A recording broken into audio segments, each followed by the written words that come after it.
bon parrainage xam nga souvent dañuy dégg parrainage mais ñu bëri duñ def historique bi. dafa am historique. waaw dafa am historique parce que avant parrainage yaataluñ amoon na mais yaataluñ ko woon ci sur les candidats des partis politiques. C'était dédié uniquement aux candidats indépendants. xam nga ndax lan. parce que booy créer parti politique dañ lay laaj signature. nga uti ay signature yu bari. wane ni ñii c'est des sympathisants wala des militants yu bëgg bokk ci parti bi. léegi nag candidat indépendant bi. moom bu waree bokk ñu ko daan laaj li nga xam ni yow bi ngay créer parti dañ la ko laaj mais comme yow joxe woon nga ko ba pare. duñ la ko laajati. yow mii di parti politique. te ñaareel bi point de vue loi ki yor parti politique yemul àtte ak ki nga xam ne yorul parti politique nekk candidat indépendant ci élection donc biñ ñëwee ci nguuru Macky Sall parce que 2012 boo seetee li tax Youssou Ndour nekkul candidat parrainage a taxoon. Kéba Kène aussi. Kéba Kène. borom 2.0. voilà donc 10 000 signatures la ñu waroon am. donc xëy na boobu ñun signature lañ doon wax mais parrainage la. donc looloo taxoon nekkul candidat. mais bi ñu ñëwee ci nguuru Macky Sall ñu andi parrainage en 2018 du ma ko fàtte ñu ngi ko voté avril 19 avril 2018 je pense. loi bi bañ koy voté gis nañ ko voté ci assemblée. soxlawul sax ñu seet fu sori ji ngeen ni ñu installé assemblée bi. au forceps comme on dit. parrainage bi ñu koy voté noonu lañ ko voté woon tamit au forceps. ci la amoon sax yenn leader opposition bi ñu jàppale. Déthié Fall Idrissa Seck Thierno Bocoum. voilà mais donc non avril 2018. waaw donc loolu kañ moom du ma ko fàtte. parce que dama dugg commencé politique Pastef un mois presque ñu ne premier front sur le terrain mooy parrainage bi. waaw donc jour boobu ñu ngi woon côté Abbas Ndao ni ñu voté parrainage gis nañ ko boo jëlee en somme l'idée de parrainage ñoom ni ñu ko présenté dañ ne dañu war a am filtre. waaw d'accord nañ parce que élection responsabilité la. njiit responsabilité la. su fekkee ni nit ñi dañu yaakaar ni ab fo la. boo ku jug rek toll ni man wala mel ni man rek ne acca utali naa dama bëgg a doon. parce que am na ñoo xamante ni laaj réew mi moo leen ñor. mais am na ñoo xamante ni defar seen bopp ci laaj réew mi moo leen ñor. seen business la ñuy préserver. tu vois donc loolu war nañ teg ay garde-fou su ko nit ñi xamalul seen bopp da nga leen di utal garde-fou loolu d'accord nañ mais parrainage bi ni ñu ko tegee c'était beaucoup de problèmes imposé ko et foofu dafa am benn affaire bu génn ci nguuru Macky Sall mooy xamuñu waxtaan toujours la notion de la force toujours la notion de la loi toujours la notion de la puissance publique ñoo yor doole ñoo yor majorité amul dara ko ñuy tere def lii. mais non ñoom dañuy dialogue. fan dialogue waxtaan. non mais yow mën nga évaluer exhaustivement lan la dialogue apporté xanaa au moins ci dernière élection locale yi où on a désigné de bonne foi pour une bonne fois la méthode d'élection du maire au suffrage universel. Contrairement à ce qu'on avait connu. loolu nangu naa dialogue ko andi. mais dialogue yooyu bokkut ak dialogue yi ñuy def. woote ko palais de la République. waxtaanee ko. foofu la fa am mascarade la mais dialogue politique dafa yàgg am et souvent les gens ne bon c'est normal parce que matière électorale nit ñi ñoo ngi lijjanti politique ak élection bu élection jotee rek de suñ ci préparé nañ mais après chaque élection au niveau du ministère de l'Intérieur on ouvre un dialogue sur le processus électoral les acteurs y vont loolu bokkut ak li Macky di woote présidence de la République c'est différent donc am na acquis yu bëri yoo xam te ni foofu la ko gars yi di discuter ministère de l'Intérieur léegi nag bi mu waree wootee dialogue bi passé fekkoon na dialogue bële commencé dialogue politique bi au niveau du ministère de l'Intérieur bi mu wootee dialogue à part bi ko jiitu mu ne leen nañ ko ci dugal mais c'est diamétralement opposé après chaque élection il y a toujours des discussions qui continuent au niveau du ministère de l'Intérieur entre les acteurs politiques et la société civile. D'accord. loolu moom ku renseigné wu di nga ko xam donc mais loolu ni ñu andee parrainage bi déjà personne ne peut l'oublier léegi soo andee dara parce que je rappelle que après l'élection présidentielle de 2019 certains avaient attaqué le parrainage au niveau de la Cour de justice de la CEDEAO. Oui. Qu'est-ce que la Cour avait dit? dafa ne parrainage bi esprit bi ñu ko tënkee dafay violer benn principe fondamental mooy la la liberté de participer à des élections. Donc nañu xoolaat parrainage bi. Certains sont allés plus loin disant que non dañ ne nañ supprimer parrainage bi non dañ ne nañu revoiraat parrainage bi. mais soo demee comme xam nga nit ku ne dafa am bonne foi bëgg a defar. yow soo nee da ngay defar nga gis ne lii ngay defar andi nay rëkk-rëkk sa warugar mooy da ngay toog. woo ñu ko c'est que ne leen man kat bi may def esprit bii laa amoon. comme dans la mise en œuvre am nay jafe-jafe lan ngeen xalaat. mais. donc li CEDEAO wax. defuñu réforme boobu ci parrainage bi. xam nga lan lañ dugal ci parrainage bi cette fois-ci. dire que ni parce que avant c'était 0,8 à 1% du fichier général des élections. Cette fois ñu wàññi ko yóbbu ko entre 0,6 à 0,8% du fichier général des électeurs loolu lañ ci changé ak andi parrainage des élus te parrainage des élus li ko andi xam nañ ko pourquoi le nombre de 13 députés xam nañ ci kan la ñu sukkandiku ba andi ko ah. ci kan la non xam nañ tu vois on sait. Parce que bon on est dans le champ politique xam nañ souvent yenn décisions yi li koy motiver. loolu lañ andi ci parrainage bi. changement bi am mooy li conseil constitutionnel andi. mooy ñoom avant ñuy jëm ci dépôt de candidature yi réunir nañ génne seen décision ne méthode bii la ñu procédé lu jëm ci wàllu càmbar candidature yi. parrainage yi nii lay demee mais encore une fois on n'a pas un problème avec l'esprit de filtre comme j'ai dit su ay nit di jàppee élection fowukaay parce que dañ doon wax caution bi mooy filtre mais maintenant Ousseynou sax day dem seeti Cheikh Ousmane xam nga moom compte bi dëgër na donc ma ne ko sawaay bindal ma mbir rek su ko defee mu bindal ma 30 millions ma dem donc contrôler filtre bi donc loolu doyatul ci filtre léegi mën nañ am beneen filtre mais filtre bi nga war a am mais yéen ban ngeen compte da nga ko war a waxtaan ak nit ñi jël avis wu ñëpp c'est pas parce que on est majoritaire que forcément ñun ñoo fi ëpp rek loolu la ñuy def sinon kon tu biaises l'esprit de ton travail. liñ ci changé wax naa la ko. mooy élu yi. ak wàññi pourcentage bi 0,6 à 0,8. mais ñun ce qui s'est passé mooy la dañ ne woon méthode bi ñu changé ni c'était pour daw coow. mais qu'est-ce qui s'est passé ñaata candidat tey ñoo jàll conseil constitutionnel ci commission de contrôle des parrainages génn wax problème mu doublon yi wax problème mu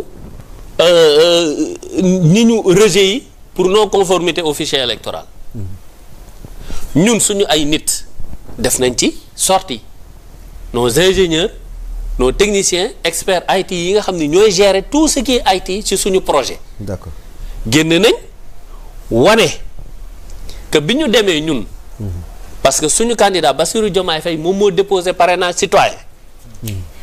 ba ñu jëlee borne supérieure bi c'est 58 000 et quelques nous on a déposé 58 000 parrains et quelques. ba ñu yóbboo pour ñu vérifier il s'est trouvé que dañ ne dañu am 6 000 doublons te 6 000 doublons yi à côté il y a 12 375 parrains yoo xamante ni dañ ne ni ñu bindoo nekkuñu ci fichier électoral bi xam nga bu ñu la rejeté dañ lay jox clé bi. dugalal la ci liste ñi ñu rejeté ñëpp. nga xam ko ak classé la ko. ñun nag comme tamit du ñu ay yaafus li ñuy liggéey xam nañ ko te ce qu'on fait on le fait avec rigueur et professionnalisme ay experts ay kàngamu IT ñoo nekk di gérer suñu affaire plateforme yeeg ak tout le parrainage hein. Non man je peux te dire man Ousseynou Ly. ni Pastef di gérer ces parrainages gisuma parti politique bu koy def et je sais pourquoi je le dis. C'est du sérieux quoi. Non mais déglul conférence de presse ñi nga xam ne ñoo doon gérer loolu. Même dans la comparaison il compare avec 3 fichiers électoraux. Élection bu fi jàll rek fichier électoral ba ñu utiliser ñun suñu def parrainage dañ koy jël. pour vérifier parce que nit ki mën nga utiliser fichier 2017 2019 évolution am du ci nekk 2022 élection amaat na également locale ak législative mën na ci bañ a nekk. donc ñoom ils ont utilisé 3 fichiers pour bu ñu waree jël parrain dañ koy seet ba mu wóor leen ni parrain boobu mu ngi ci fichier électoral bi mais 12000 yooyu. mooy bi ñu ñëwee ñoom bi ñu leen joxee. dañu xool ni ci 12375 yi. 98% mën nga ma defal calcul bi 98% de 12375 yi ñu ne ñoom moom lañ leen jox. te ñu ne ñoom nekkul ci fichier électoral bi ñun bi ñu comparé ak copie parce que dañu yor copie li ñu déposé mais ñoom ñooñu nekkuñu ci ñun fichier bi ñu joxe. nekkuñu ci 98% maanaam xam nga doublon première boo jël. li am ci parrainage mooy doublon mën nga ko dabu. doublon externe. mën nga ko dabu. mais rejet mënoo ko dabu. donc quand tu vises les rejets ça veut dire que kon tu cherches à pénaliser quelqu'un pour que du ko mën a corriger. donc ñun 12375 yi ñu ne candidat Bassirou Diomaye Faye parrainage am dafa am rejet yooyu parce que nekkuñu wala ni ñu bindoo nekkuñu ci fichier électoral bi ñun suñuy expert ñoom bi ñu leen joxee clé bi parce que dañ leen di jox rejet yi bi ñu comparé ak ñun li ñu déposé ils ont vu que 98% yi ñu déclaré ñoom nekkuñu fa 98% yooyu bokkuñu sax ci ñun fichier bi ñu déposé. compliqué. maam dañ ko ceeral. léegi nag ndax lan dafa am benn changement bu am. mooy ba en 2019 tu venais avec ta clé USB. doo ko fa bàyyi. sa clé USB. sa clé USB bi ngay dugal biñ lay jox booy ñëw pour contrôle parrainage da nga ko doon àndaale. mais en 2023. da ngay déposer bàyyi ko fa. donc ñun suñu clé USB nekk na seen loxo au moins minimum 7 jours. te nag suñuy IT ñoom yor nañ li ñu déposé. te lañ leen rejeté comparé nañ nee nañ lii parce que génne nañ sax ba rejet yi ñu d'accord ak ñoom ci erreur matérielle génne nañ ko de keroog ci conférence de presse bi wane nañ ko. mais dañ ni lii nii ñu wax nii yëpp 98% ci li ñu wax ci lii nii yëpp nekkul ci ñun liñ leen jox fu mu jóge. c'est une question. alors maa ngi ñëwaat ci yow tuuti ma may la nga naan café naan ndox mais en attendant Mansour suñu déggee argument wu Ousseynou Ly ndax mën nañoo fi mu toll nii wax ne douter un peu ci fiabilité wu parrainage beeg ni muy doxee. bon vendredi ba toog naa ci plateau de manière générale ma wax moom daanaka li mu wax parce que ñun on n'a aucun contrôle sur le travail du conseil constitutionnel man vendredi dama fa jaar déjà boo ñëwee voilà journalistes yi ci biti la ñuy taxaw la cuisine interne du CC ñun amuñ ci benn maîtrise benn maîtrise lañ ci amul te loolu du dooleel démocratie normalement conseil constitutionnel ak élection yi ñu jëm parce que enjeu bi c'est pas l'ordre de dépôt l'ordre de passage l'enjeu c'est véritablement le contrôle du parrainage mais qu'est-ce qui se passe c'est le mandataire qui vient mooy déposer ni ñu ma ko expliquer il présente la clé et les autres documents ñu dugal ko ci benn écran on te montre à partir de 0 jusqu'à 100 le nombre des parrains qui sont validés rejetés région yi nga perte et cetera nombre de doublons internes comme nombre de doublons externes juste préciser que le doublon interne mooy par exemple li Serigne Mansour indi wala Ousseynou li mu indi externe mooy dama koo indi Ndiasse indi ko Ousmane Touré indi ko yow nga indi ko mooy externe te li gën a sonal gars yi mooy les doublons externes mooy leen gën a sonal mooy li nga xamante ne maîtriser wuñ ko ba pare beneen bi moi je pense que le rôle des journalistes c'est un rôle de vigie de la société civile aussi tamit et cetera mais pourquoi pas tey ñu ubbi conseil constitutionnel ba nga xamante ne moom lii muy tawat ay inquiétudes la ba pare c'est des inquiétudes qui sont totalement normales en fait c'est légitime c'est normal parce que ay nit mënuñu parce que tey moi j'ai l'habitude de dire que le parrainage c'est le CMC qui l'a fait c'est-à-dire c'est le cercle militant convaincu moo koy def mais parce que amuñu problème boobu dañu wax dëgg quoi mais ku mën a ñëw def partage de connexion boole la ci loo xamante ne bokkoo ci woon nga nekk député nekk maire mais kooku bu jógee pour parrainage mais war tax mën a am problème. ci yoon nañ waxante dëgg quoi c'est-à-dire Bassirou Diomaye Faye je pense qu'il a fait sur 14 régions il a fait les 10 régions. mais warul mën a am problème mu borne supérieure comme ay borne inférieure c'est-à-dire les 44 000. et les 58 000 je pense que c'est ça. On a déposé 15 régions. 15 régions. 15 c'est-à-dire 14 régions. waaw et plus la diaspora. plus la diaspora. boo seetloo ci candidat yi ñi ko fi déposé. dañ leen di compter. bëriwul. non loolu moom bu nekkee loolu ngeen déposé parce que man information yi ma amoon mooy vous avez fait les 10 régions. non c'est-à-dire quand tu déposes. tu sélectionnes say régions su la neexee nga yem yaa xam. l'essentiel. mais on a couvert. waaw les 14 régions et la diaspora. léegi nag dans la validation on nous a dit qu'on a validé 9 régions. man 10 laa amoon. waaw bon man li ma gis. on a validé 9 régions.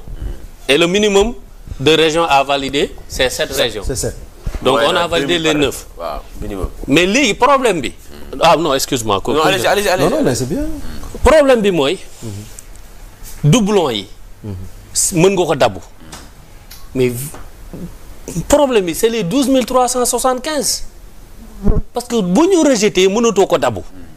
doublon mën nga ko dabu. mais rejet moom mënoo ko. mais rejet mënoo ko. d'accord. ce qui veut dire quoi li suñu experts yi sous-entendre mooy notre fichier a été manipulé. parce que xam nga li tax. dama lay jox pour que tàmm di liggéey fichier Excel.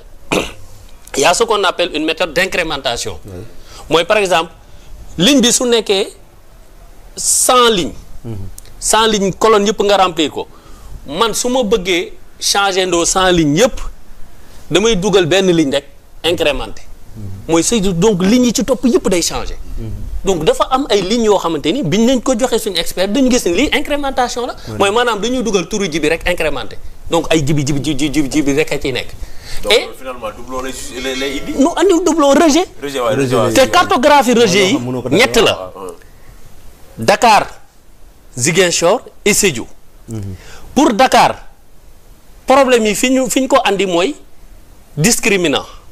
waaw c'est-à-dire que même c'est-à-dire xam nga souvent dama ko bind keroog nit ne ma non même cette manipulation n'est pas intelligente c'est pas intelligente mais suivre na benn logique ñoom à la base ñi ko def dañu am benn logique bu ñu suivre parce que quand tu vises Dakar Ziguinchor et Sédhiou xam nga bu baax fi nga viser parce que xam nga ñoom non c'est pas un choix anodin parce que xool nañ gis ni région yooyu ñaata parrain lañ fa yóbbu. donc ñu jël ñetti régions yi région nii. non ñooy Sénégal. non pas tant xam nga boo déposé région bu nekk dañuy gis ñaata nga fa joxe. di nga am région yooyu privilégié dina am région yoo dul privilégié. léegi nag Dakar erreur yi dañ ko andi ci discriminant bi mooy. numéro de kii bi date d'expiration carte d'identité bi. soo demee Ziguinchor problème yi ci nom de famille yi la nekk. boo demee Sédhiou. ci erreur ci numéro d'identification nationale bi la. ci nekk ak bosam. donc maanaam experts yi génn na sax ba génne cartographie erreur yi yiñ ne ñun ñoo ko def te ñun bi ñu comparé nee naa lañ tur yi ñu joxe ak ñun tur yi ñu joxe sax bokkul. Mass ñu bàyyi leen ko. donc man daal suspicion bi li ko waral. mooy lan mooy le conseil constitutionnel quand même est enveloppé véritablement. de comment on appelle ça encore maanaam ñoom li ñuy def à l'intérieur. ñi war a mën a assister contrôler. participer à la vérification ils sont dehors mooy les journalistes. te loolu warul mën a nekk aujourd'hui mais un mandataire peut sortir manipuler le journaliste. oui parce que moom moo am la version officielle. alors que ñun dans les processus par exemple électoraux ñun li ñuy gis par exemple au dépouillement il y a des journalistes qui assistent. dans les pays normaux. loolu mooy dëgg. mais c'est très dommage que élection bu toll nii ak envergure bi nga xamante ne bi moom la jël ak intérêt bi muy suscité que conseil constitutionnel xam nga tey jii ce que le PASTEF dénonce la coalition portée par exemple par Bassirou Diomaye Faye. mais c'est tout à fait normal que muy suscité inquiétude bu mel nii boo xamante ne bi je pense que ni on devait dépasser ça léegi nag pour revenir au parrainage mooy gis nga parrainage toog Dakar mayewu ko. non sëñ bi man je pense que ne pour se faire parrainer da nga war a am ay missions à l'intérieur du pays avec des objectifs clairs nettement affichés mission yoo xamante ne bi dañuy toog dans les régions suivant les objectifs mën nañ fa def 25 jours 10 jours 15 jours et cetera et cetera. loin des caméras. loin des caméras parce que gis nga man li ma jàpp man d'après mes informations man je pense que au-delà de 100 000 parrains loo ci dolli da nga koy bokk ak gars yi. au-delà de 100 000 au-delà de 100 000 loo ci dolli da nga koy bokk ak gars yi lu leer laa la wax donc faire une conférence de presse dire que j'ai 200 000 parrains yow jàppal ni say 100